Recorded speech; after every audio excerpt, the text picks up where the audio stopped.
The shocking differences between Catherine, the Princess of Wales, and Meghan Markle have just been exposed in glorious detail. Meghan Markle, her career is not in great shape, and their finances don't seem to be doing well either. Meghan and Harry are reportedly trying to control optics in public perception. Catherine's image has only grown stronger, especially with her trip to Italy. Harry's essay in the New Statesman about anti-Semitism, that it was a deliberate attempt to sabotage Catherine's visit to Italy by snatching attention away from her. She's obviously thoroughly enjoyed every single minute because the Italians are very family-oriented. What unfolded over the past week may have been one of the most bruising public moments Meghan Markle has faced in a long time. And the wildest part of it all is this: Catherine didn't have to say a single word or make a single move against her for it to happen. She simply appeared in Italy, carried herself the way she always does, and somehow managed to shift the entire global conversation without even trying. And honestly, everything starts there. Because what went down in Italy is the kind of moment people are still going to be talking about for a very long time. Catherine's visit to Reggio Emilia was never designed to be some flashy headline-grabbing stunt or a polished media spectacle cooked up by a publicity machine. This was about her early years initiative, something she has invested herself in deeply for years now, and not in that surface-level, smile for the cameras kind of way people often associate with public figures. This is a subject she has genuinely immersed herself in. She has spent years digging into research, studying child development, consulting with leading specialists. This woman doesn't have the right people around her, and even if she did, she wouldn't listen to them. And Catherine has the right people around her, and she listens. So this is why she's always going to come off much better than Meghan, because it's someone who is trying to get by with, looking a certain way and misses every single time. And Catherine is just really, truly there for the people. And when you see her, she always looks impeccable. Catherine's image has only grown stronger, especially with her trip to Italy. And the way this woman was received in Italy, the way she carried herself, the way this trip has shown so much goodwill and class. And really, this is the real story, because while Catherine outplayed Meghan, Catherine understood something Meghan never fully accepted. And that is, in the monarchy, longevity, discipline, restraint, public duty matter more than celebrity attention. And putting real effort into understanding how a child's earliest experiences shape everything that follows later in life. This isn't one of those causes someone latches onto because it polls well, or because an advisor says it looks good for branding. Catherine has consistently shown that this matters to her on a deeply personal level. She's gone beyond just reading reports and smiling through photo opportunities. She has met with professionals across multiple countries, visited classrooms, observed educational environments firsthand, and continued revisiting these conversations because she clearly believes this work has lasting importance. And that's exactly why Reggio Emilia made perfect sense as the destination. For those who know anything about education and early childhood development. Catherine in Italy, can you talk to me about her success? This will air on Friday. She's currently on day 2 of her trip to Italy. We saw her making pasta. We've seen her cuddled up with beautiful children, speaking Italian to them. It's really been just kind of an incredible experience to see her up and running, and it seems like feeling a lot better than she was a few years ago. Well, it was, and I think it was a sort of perfect royal tour, because it was a fact-finding mission. She's going to report back, and she's apparently going to go on similar tours. An opportunity to see her looking well, looking her incredibly smart, and people came traveled 3 hours to see her. So yes, she's such a star. And I think the fact that, that they all knew that she had been ill and that she was better, and it was also a solo trip, so everything focused on her. But it was done with such incredible dignity and sort of purpose, and there was absolutely nothing about it which looked like a sort of staged, set up thing like we've seen with certain other people. It just seemed perfect in every way. And by the way, she also had a lot better weather than we've had in London. Reggio Emilia isn't just another picturesque Italian city. It is internationally respected as the home of one of the most influential and admired early childhood education philosophies in the world. Educators and child development experts study its methods globally. Catherine didn't pick that location randomly. She picked it because it aligned directly with years of focused work and serious study. Still, even with all that preparation, nobody could have predicted the reaction waiting for her there. The welcome she received was absolutely massive.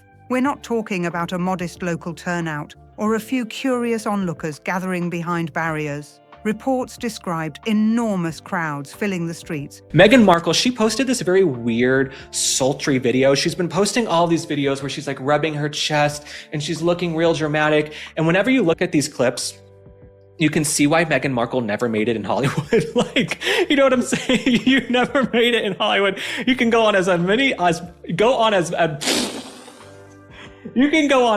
auditions as you want, Miss Duchess of Scamelot. It's just not happening for you, okay? I have seen better acting on reality television. And at this point, she's basically a reality television star.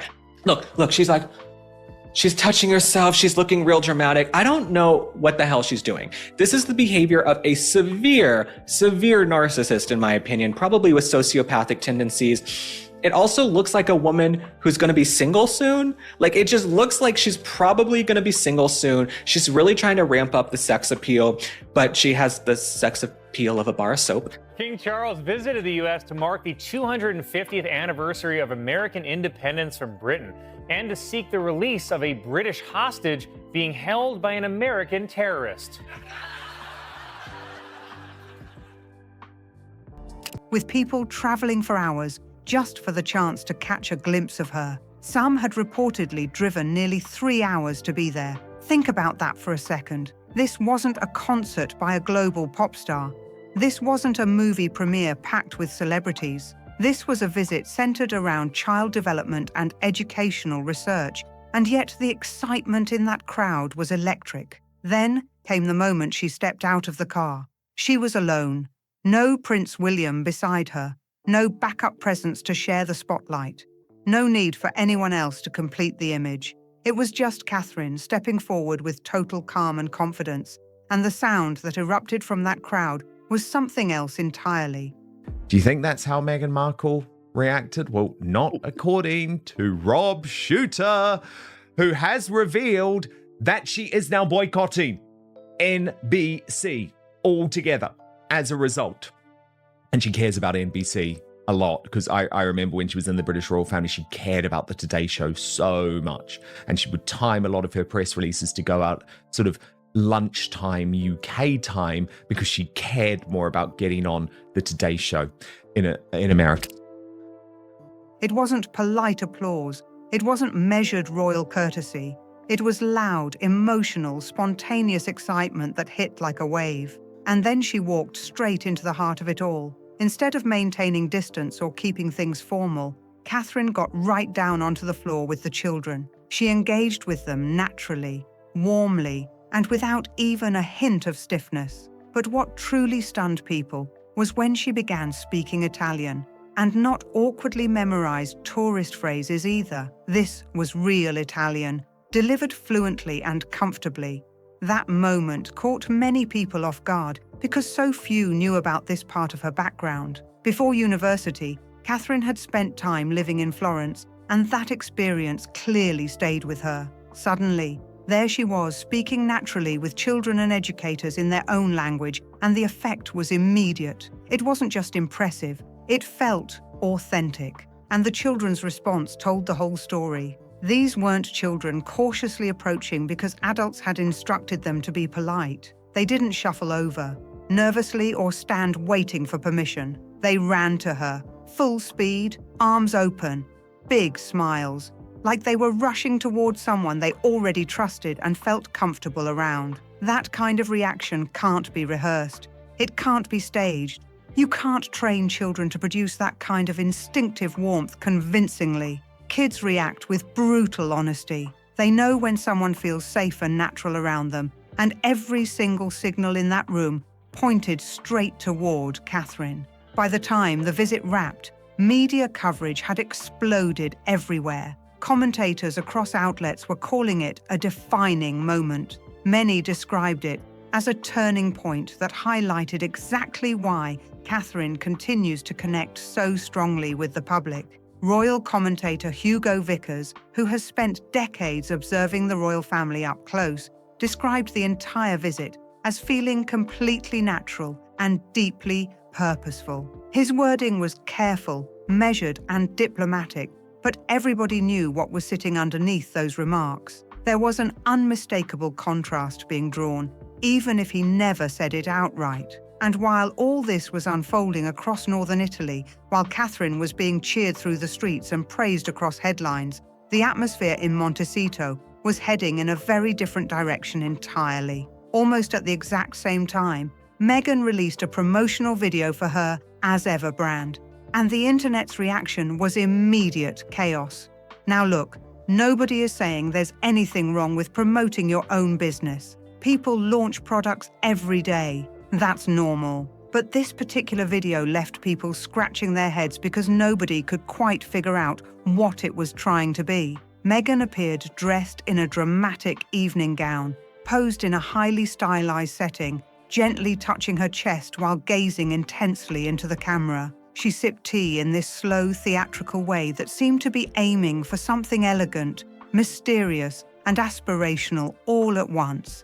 But instead of admiration, confusion flooded the comments. Viewers were left trying to decode the message. Was it meant to feel luxurious, intimate, cinematic, emotional? Nobody seemed sure. One comment described it as the behavior of someone fully convinced they were far more captivating than the audience actually perceived them to be. Another compared it to an audition reel for a production nobody had ever greenlit. And those observations stuck because they captured something many people were already sensing.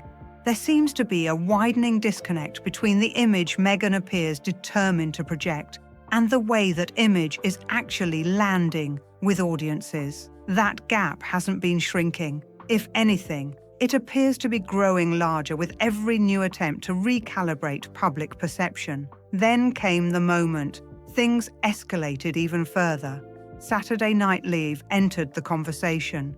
During Weekend Update, the show made a joke about King Charles visiting the United States. The punchline referred to Meghan as an American terrorist. The audience burst into laughter. The segment moved forward, and the show carried on exactly as it always does. And let's be real here, SNL takes aim at absolutely everyone.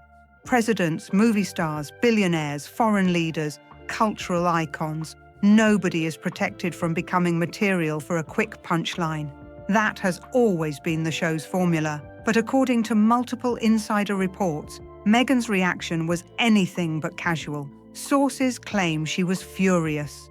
Not mildly irritated, not privately disappointed, furious. Word is that the response inside her inner circle was immediate and intense, with NBC reportedly placed on a permanent blacklist. The joke was allegedly viewed not as harmless satire, but as targeted establishment mockery, a deliberate, public humiliation disguised as comedy. And here's where things become genuinely fascinating, because this kind of reaction reportedly fits an increasingly familiar pattern. This isn't the first time Meghan has allegedly responded this way when faced with public criticism or satire. There have been repeated whispers over the years about strained relationships with media outlets, behind-the-scenes frustrations, and an ongoing sensitivity to mockery that others in public life often learn to brush off. And when you line all of these moments up side by side, Catherine commanding admiration effortlessly in Italy, Meghan facing ridicule online and from late-night television in the same stretch of time, it raises a much bigger question about perception, control, and the widening distance between image and reality. Because this latest episode feels less like an isolated bad week and more like another chapter in a pattern that keeps repeating itself. And this is exactly where the story starts getting even more revealing. What made this entire situation spiral even harder was the way the media landscape around Meghan suddenly seemed to shift beneath her feet. And once that started happening, the cracks became impossible to ignore. When major publications that once seemed eager to celebrate her every move start changing their tone, people notice. And that is exactly what happened when coverage from Vanity Fair reportedly took a noticeably sharper turn. The relationship that once appeared warm and cooperative suddenly seemed to cool fast, and according to people familiar with how these situations tend to unfold, the reaction was immediate. The pattern being described is one that has apparently repeated itself enough times for people around her to recognize it clearly. When coverage feels flattering, access remains open, interviews happen, opportunities flow, and relationships stay intact. But when a critical article lands or a journalist steps outside the preferred narrative, the door reportedly slams shut just as quickly. This is what many observers point to as a recurring response style. It is not about direct confrontation, open disagreement, or public rebuttal. It is reportedly about withdrawal. Access disappears. Calls stop getting returned.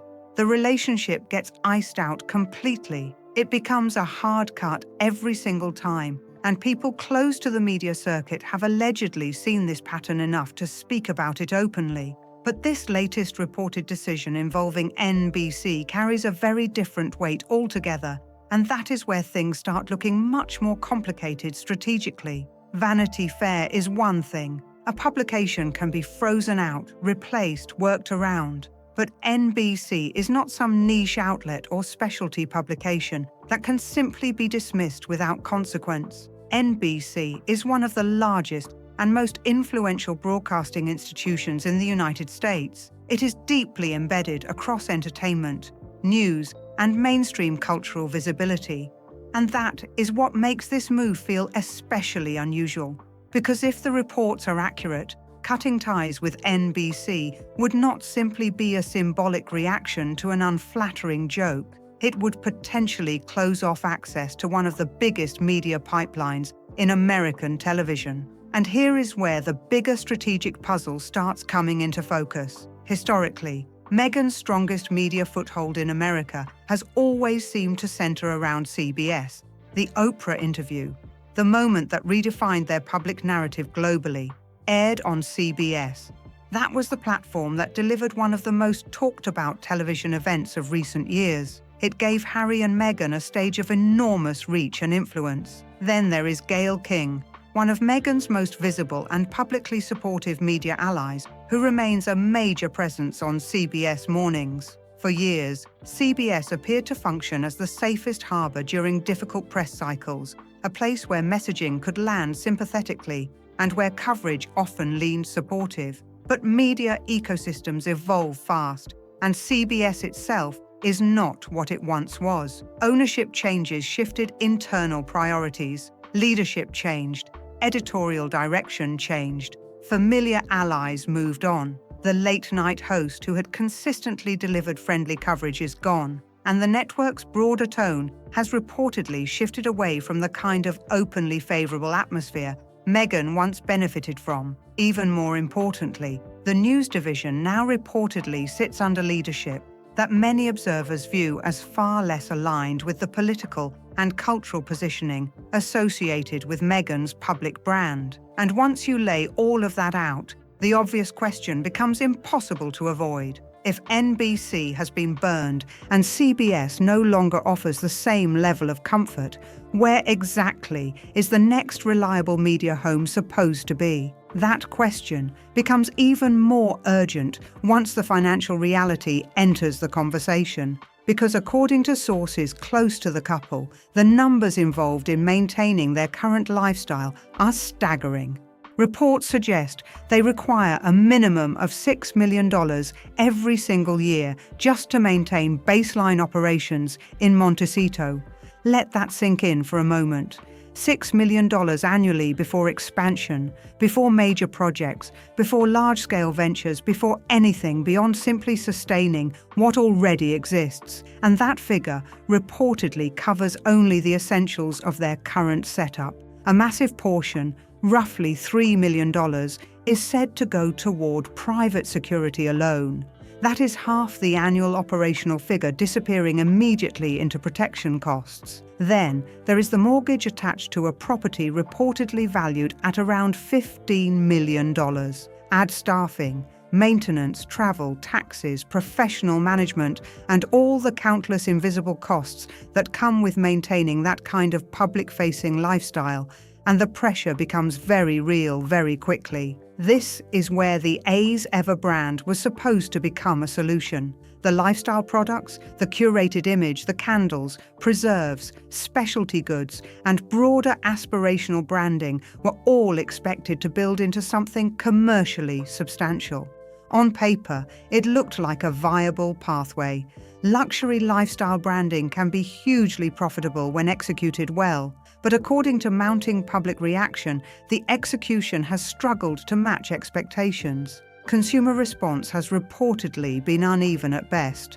One candle from the product line reportedly arrived without a wick, immediately becoming online fuel for mockery and criticism. The orange marmalade became the center of countless jokes and memes. And instead of creating prestige, some launches seem to generate confusion or ridicule. That is the real issue here. Attention alone does not solve financial pressure. Visibility without conversion is noise, not sustainability.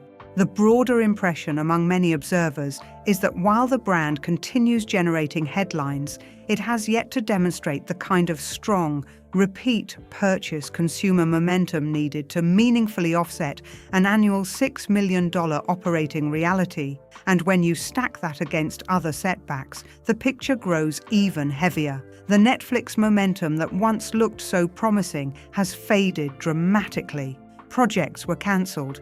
Anticipated shows failed to materialize as hoped. The Spotify partnership, once hailed as a massive milestone, is now long gone. The Girl Scout-related film project failed to create the kind of cultural traction many expected. And the Hollywood doors that were once expected to swing wide open after their royal departure have remained frustratingly resistant. That is where the irony becomes impossible to miss. One of the defining motivations behind stepping away from royal life was reportedly financial independence.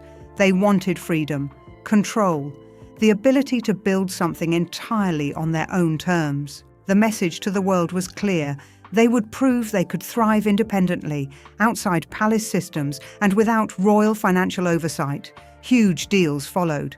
Big announcements came fast. Confidence was everywhere. And yet now, years later, they reportedly face the reality of needing $6 million every year just to remain exactly where they are. Not growth, not expansion, not empire building, just standing still. Still, as uncomfortable as that reality may be, what has been happening with Invictus introduces an entirely different level of seriousness. Because Invictus was always supposed to stand apart from all of this. Whatever opinions people may hold about Harry or Meghan personally, Invictus represented something undeniably meaningful. A sporting event built around wounded veterans carries genuine moral weight. It is rooted in real sacrifice, resilience, and service. That is why recent developments surrounding it have struck such a nerve.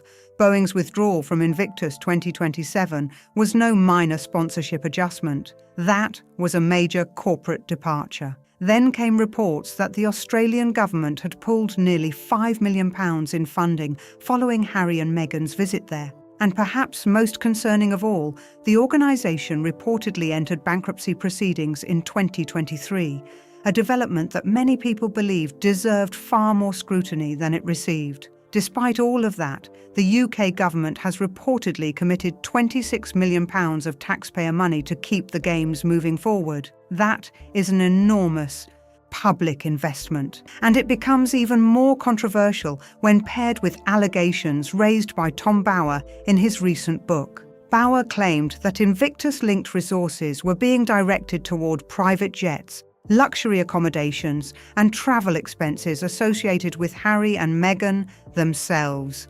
Now, those allegations have been strongly disputed, and it is important to note that. But even disputed claims create perception problems when donor confidence appears to be weakening. Sponsors are leaving.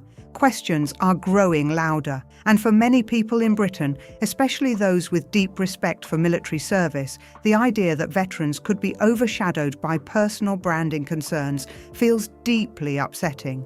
To many, it is not just disappointing, it feels unacceptable. Then, right in the middle of this already chaotic stretch, Harry made a move that immediately raised eyebrows. He published an essay on anti-Semitism in the United Kingdom under his name in the New Statesman, and the timing could not have been more striking. It dropped on the exact same day King Charles visited Golders Green to quietly meet with members of the Jewish community affected by recent attacks. That parallel did not go unnoticed. Former Royal Press Secretary Dickie Arbiter reportedly had one word for it: contrived. Coming from someone with decades of direct royal communications experience, that was not casual criticism. He argued that the timing appeared far too precise to be accidental and suggested that everything about it felt carefully orchestrated. And then came the questions about authorship itself. Very few close observers seem convinced Harry personally crafted every word. The tone feels highly polished. The structure feels carefully engineered. The language carries the hallmarks of professional political communications strategy. This is the same man whose memoir often felt deeply emotional, chaotic, and intensely personal. This essay reads entirely differently. It feels deliberate, managed, strategically calibrated. And according to many watching closely, the purpose appeared twofold. First, to reinforce Harry's relevance by attaching his name to an issue of major seriousness. And second, perhaps even more significantly, to redirect at least part of the media spotlight away from Catherine's triumph in Italy, at the exact moment her visit was generating the kind of organic global admiration neither Harry nor Meghan seem able to generate on their own anymore. And when you view all these developments together, the pattern becomes increasingly hard to dismiss because it points towards something much bigger, still unfolding just beneath the surface. What followed next didn't land the way some people expected, because the response to Harry's essay came in fast and it came in sharp, and it didn't hold back at all. The Jewish Chronicle pushed out a detailed critique, pointing out contradictions in the argument and raising serious questions about why this message was being delivered in that way and at that timing. Royal commentators also jumped in, questioning the credibility of the situation entirely. They highlighted the obvious tension. A man who once wore a Nazi costume to a party hasn't lived in the UK for years and holds no official democratic role, now publicly weighing in on Britain's fight against anti-Semitism through a political magazine. That contrast alone became the centre of the backlash conversation. And then came the comparison that really hit hard. While Harry's essay was circulating, King Charles was physically in Golders Green, meeting members of the Jewish community directly, quietly, without spectacle, without headlines being the goal. No commentary, no positioning, just presence and action. That side-by-side moment became impossible for many observers to ignore, and it shifted the tone of the entire discussion instantly. But underneath all of this chaos, every single move being made starts to look like part of the same pattern. The essay, the reported NBC fallout, the brand pushes, even the renewed talk of a vow ceremony, all of it circling the same idea, trying to regain control over a narrative that no longer responds the way it used to. And in contrast, Catherine's Italy appearance kept circulating everywhere, calm and natural, almost effortless, and that contrast only made things louder. Because people don't just react to speeches or videos anymore, they react to consistency over time. Catherine's public image wasn't built in a moment. It was built across decades of showing up the same way, without controversy-driven messaging, without constant resets, without needing to constantly reframe perception. And that long-term consistency is exactly what makes her presence so powerful in moments like Italy. Meanwhile, reports about Meghan's next possible move started circulating, and they pointed towards something very intentional: a vow renewal ceremony being discussed behind the scenes. The framing being talked about reportedly centers on the idea that their original wedding didn't represent what they truly deserved, and that a renewal would correct that moment while also creating new media opportunity and commercial content. That includes potential filming rights, exclusive coverage deals, and brand-driven storytelling angles that could be monetized heavily. At the exact same time, Harry is reportedly involved in discussions about Invictus and possible UK arrangements, including requests around how Meghan would be treated if they were to return for official appearances. And that is where the conversation gets tense, because respect in public life isn't something that can be negotiated into existence. It's something built over time, through actions, not demands. Catherine's approach has always been the opposite of spectacle-driven positioning. No reinvention cycles, no constant resets, just steady presence and work. And as William and Catherine prepare for upcoming travel to Australia, comparisons are already being drawn back to past royal tours and how differently public perception shifts depending on how those moments are handled.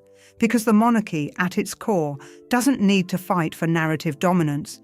It simply continues. It shows up, does the work, and lets time reveal the contrast. And that contrast is exactly what becomes impossible to ignore when you step back and look at everything unfolding at once. Meghan's attempts to reshape perception through media, branding, and strategic appearances continue to generate attention, but attention isn't the same as long-term public alignment. And Catherine's presence in Italy became the clearest example yet of how powerful consistency can look when it finally reaches a global stage. And that is where this entire story lands for now. Not in speeches, not in essays, not in branding moves, but in perception shaped over time, where one image builds slowly over years and the other keeps trying to rewrite itself in real time. Like, comment, and subscribe for more updates.